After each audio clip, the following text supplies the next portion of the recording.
देखिए, ये यहाँ पे फायर एक्सटिंग्विशर लगाया हुआ है, ठीक ना। इसकी ज़रूरत कब पड़ सकती है?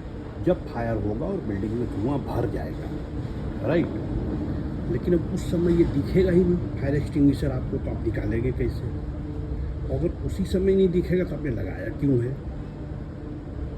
है ना। तो उसके लिए देखिए, इसके साथ में, इस फायर एक्सटिंग्विशर के साथ में एक साइनेजेज भी लगाया जाता है। ये साइनेजेज क्या है? सेल्फ ग्लोइंग होता है। ये अंधेरे में ये साइनेज दिखेगा, जब धुआं भरेगा, बिल्डिंग में अंधेरा होगा तो ये साइनेजेज दिखेगा।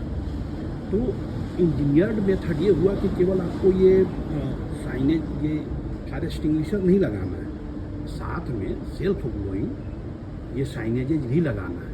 और ये साइनेज थोड़ा सा छोटा है, इसे थोड़ा बड़ा भी लगा सकते हैं ताकि अगर कोई बच्चा बूढ़ा हो तो उसे भी दिख जाए अंधेरे में, ये समझ में आए। चलिए ठीक है, thank you, may God bless you.